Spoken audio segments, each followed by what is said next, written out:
नमस्कार दोस्तों, मैं हूं विजय और आप देख रहे हैं बैंको कैरियर एकेडमी के डिजिटल प्लेटफॉर्म पे, जिसमें अपन ने जो है 299 के अंदर जो है वो एक स्पेशल कोर्स जो है वो आज शुरू किया है।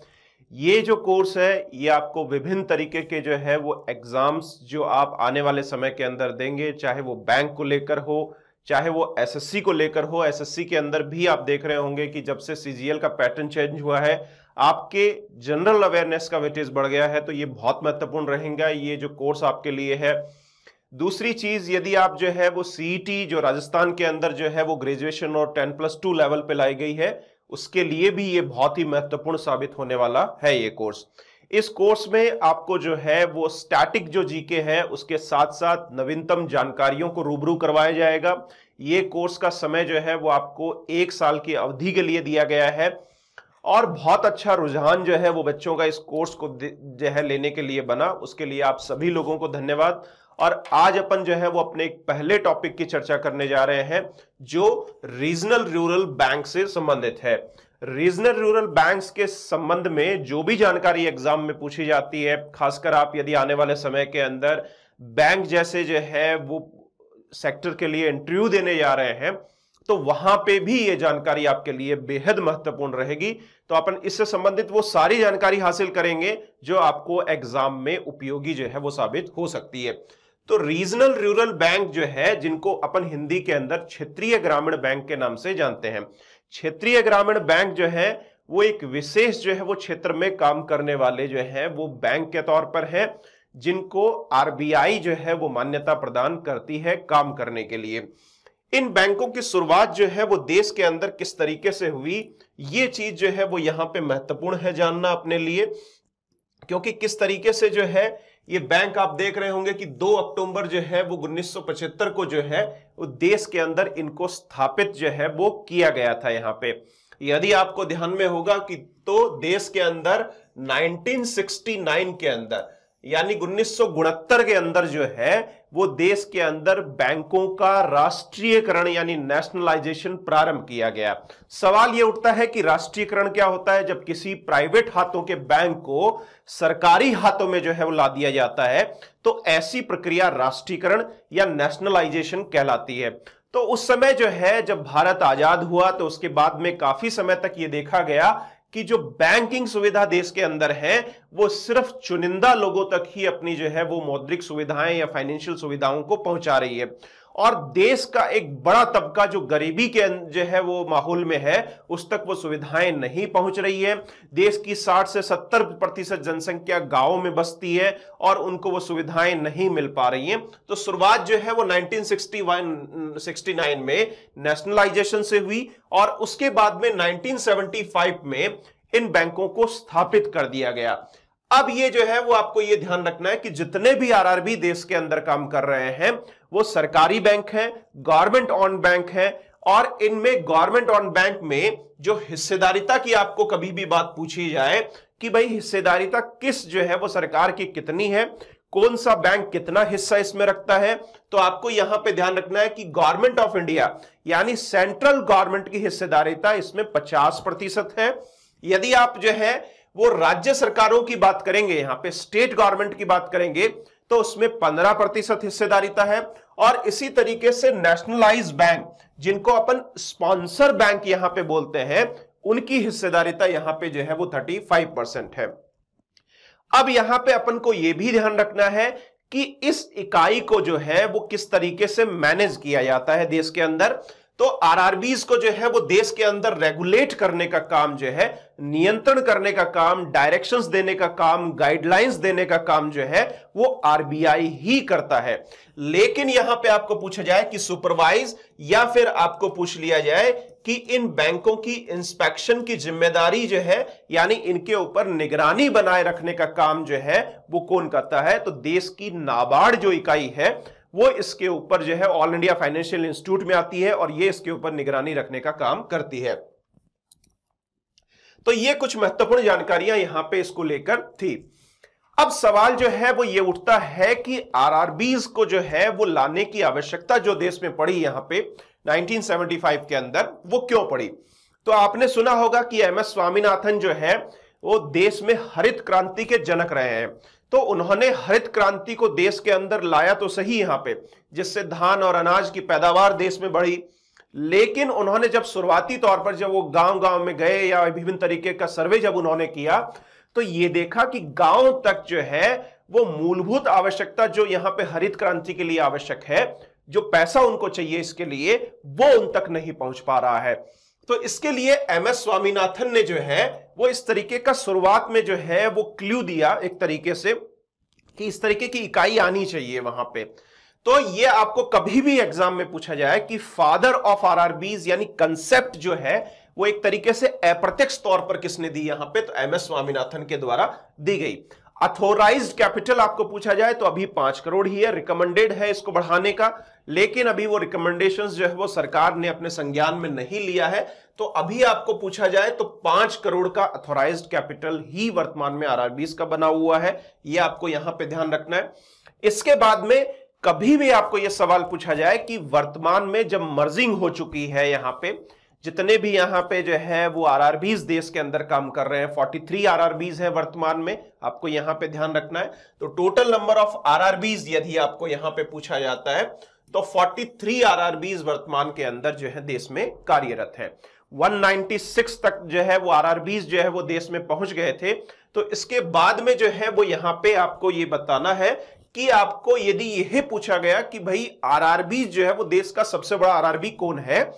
तो यहां पे आपको ध्यान रखना है बड़ौदा यूपी ग्रामीण बैंक जो है जिसका हेडक्वार्टर उत्तर प्रदेश गोरखपुर के अंदर है, वो देश का सबसे बड़ा जो है वो आरआरबी माना जाता है यहां पे। दूसरी चीज सबसे इंपॉर्टेंट है, कई बार जो है वो ये सवाल पूछ लिया जाता है कि इनमें से कौन सा स्टेटमेंट सही है नहीं है, या फिर इंटरव्यू में ऐसे सवाल पूछ लिए जाते हैं कि देश में आरआरबीज को जो है वो क्या प्राइवेट बैंक स्पॉन्सर कर सकते हैं, तो बिल्कुल कर सकते हैं। आरआरबीज को प्राइवेट बैंक भी स्पॉन्सर कर सकते हैं और देश के अंदर अभी एकमात्र जम्मू एंड कश्मीर बैंक है जिसने जम्मू कश्मीर ग्रामीण बैंक को स्पॉन्सर कर रखा है।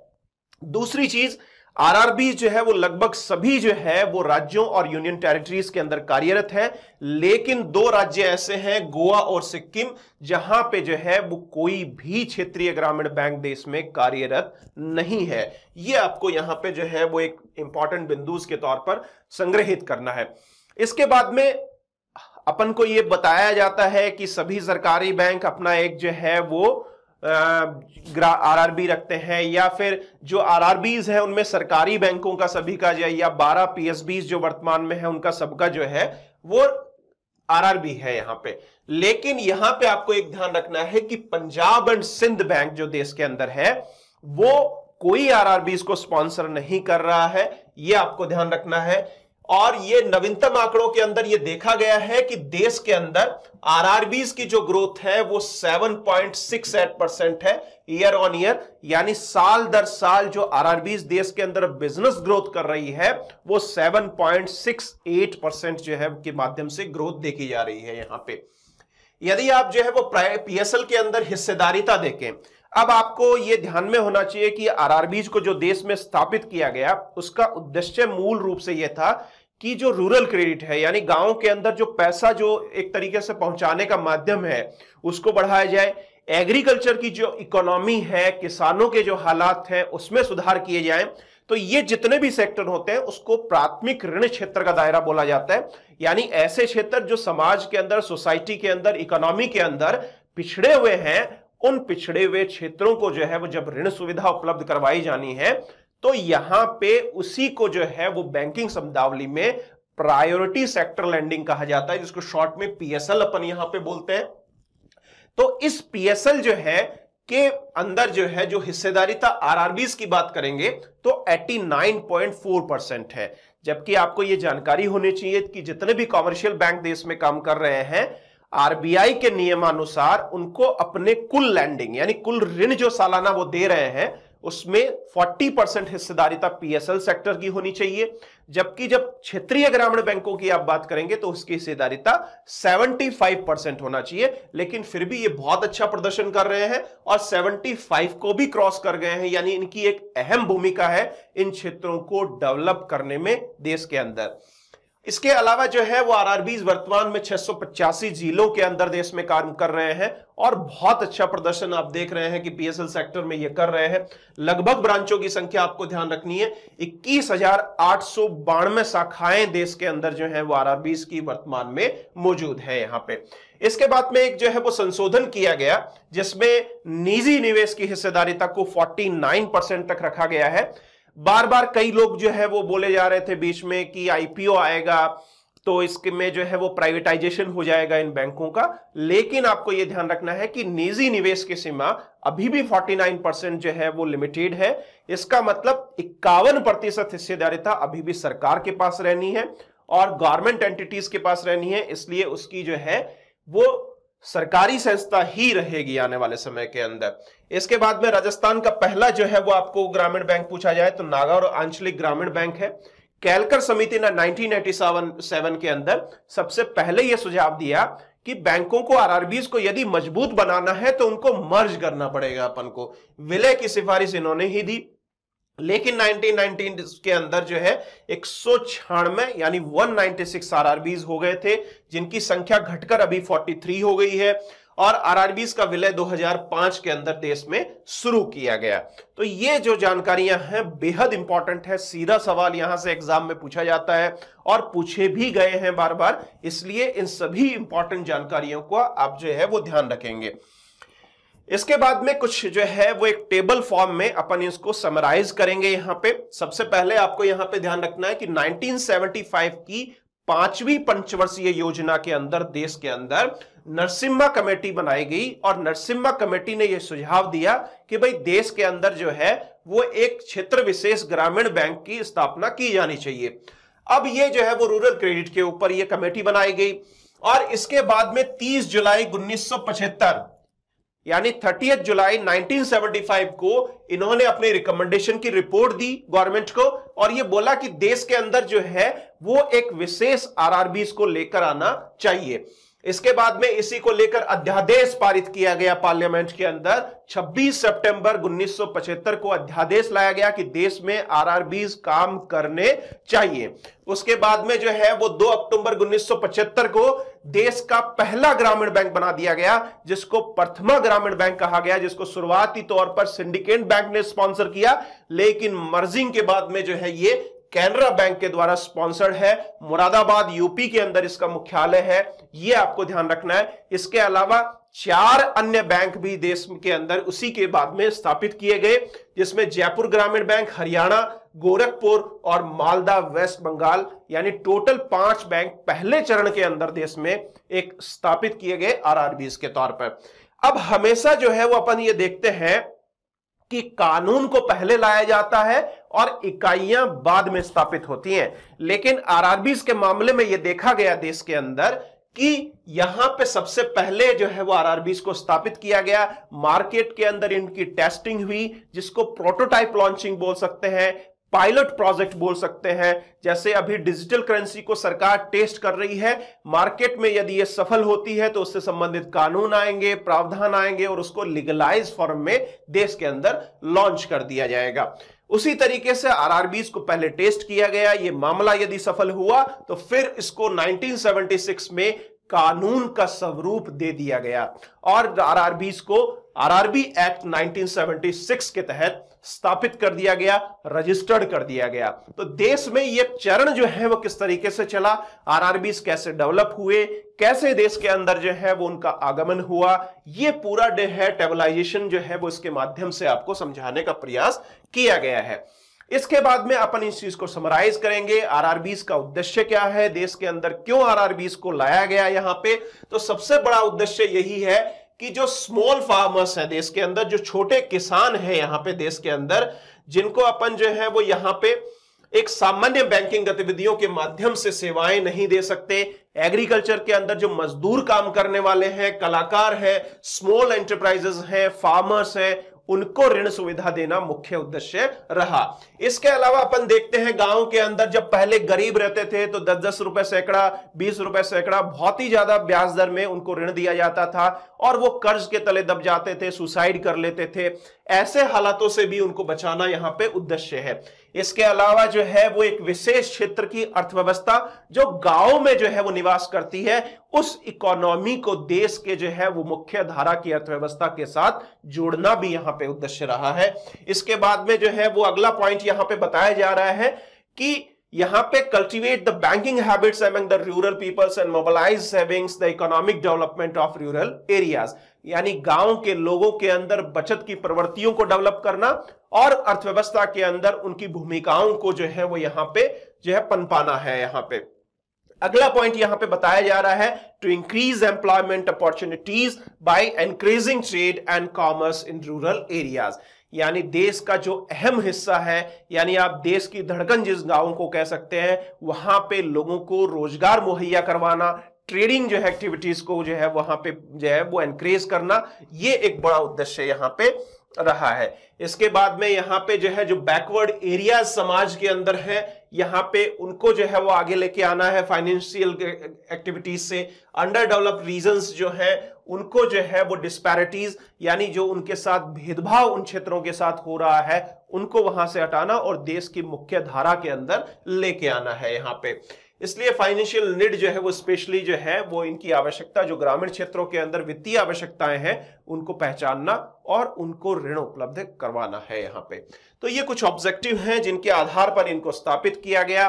एक महत्वपूर्ण जानकारी जो करंट अफेयर्स के आधार पर आरआरबीज के लिए है, जो आपको पूछी जा सकती है। काफी लोग जो है वो काफी समय से बोल रहे हैं कि आरआरबीज का आईपीओ आएगा तो प्राइवेटाइज हो जाएंगे आरआरबी। ऐसा नहीं है। अभी मैंने बताया कि 49% क्राइटेरिया अभी भी सरकार के पास है, तो आपको चिंता करने की आवश्यकता नहीं है। लेकिन जब आईपीओ लाया जाएगा तो इनको बैंकों को क्राइटेरिया क्या रहेगा, यहाँ पे बैंकों के पास जो है वो यहाँ पे क्राइटेरिया ये बताया गया है कि इनके पास जो है वो 300 करोड़ की नेटवर्थ यहां पे होनी चाहिए पिछले 3 सालों के अंदर, यानी पिछले 3 सालों के अंदर नेटवर्थ इनकी 300 करोड़ होनी चाहिए। कैपिटल एडवोकेसी रेशियो जो है वो यहां पे 9% का जो लेवल मिनिमम है उससे ऊपर होना चाहिए यहां पे। इसके बाद में जो आरआरबीज की प्रॉफिटेबिलिटी और जो अर्निंग्स है यहां पे वो कम से कम 15 करोड़ रुपए की होनी चाहिए। कम से कम जो है वो पिछले 3 सालों का जो ट्रैक रिकॉर्ड है लगातार उसमें ऐसा होना चाहिए, यदि आप पिछले 5 सालों को कंपेयर करते हैं तो। इसके बाद में जो है एक्यूमुलेटेड लॉस, यानी उनका जो है नुकसान के दायरे में नहीं होने चाहिए वो। और जो लैंडर जो है वो यहां पे जो रिटर्न ऑन इक्विटी है उनका वो 10% के दायरे में यहां पे होना चाहिए पिछले 3 सालों पे, जब आप पिछले 5 सालों की कैलकुलेशन करते हैं यहां पे।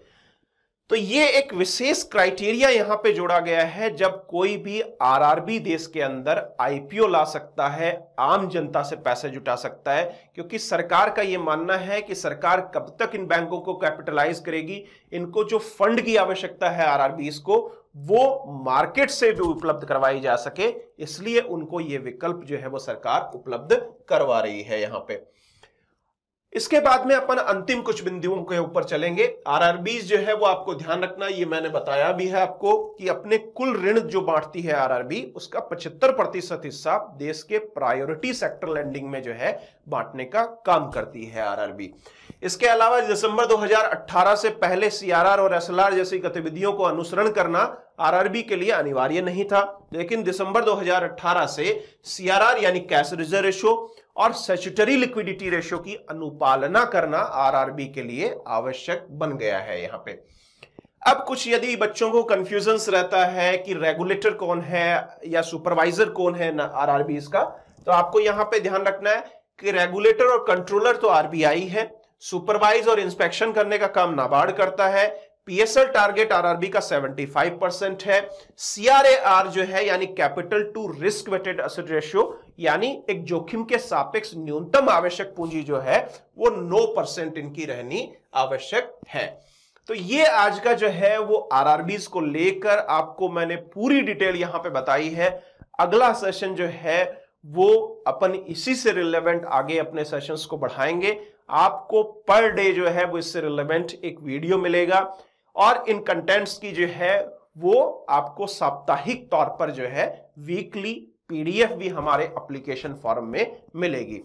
यदि आप जो है वो हमारे एप्लीकेशन जो है से जुड़ना चाहते हैं तो नीचे डिस्क्रिप्शंस में आपको लिंक मिलेगी, जहां से आप यदि आपने इंस्टॉल नहीं किया है तो आप उसको इंस्टॉल कर सकते हैं। हमारे टेलीग्राम चैनल से भी आप जुड़ सकते हैं ताकि आपको समय समय पर नोट्स विभिन्न तरीके के मिल सके।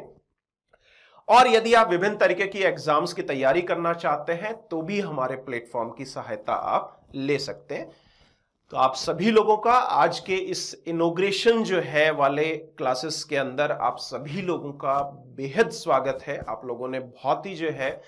जोश इस कोर्स को लेने में जो है वो यहाँ पे दिखाया है, उसके लिए आप सभी लोगों को बहुत बहुत धन्यवाद। Thank you.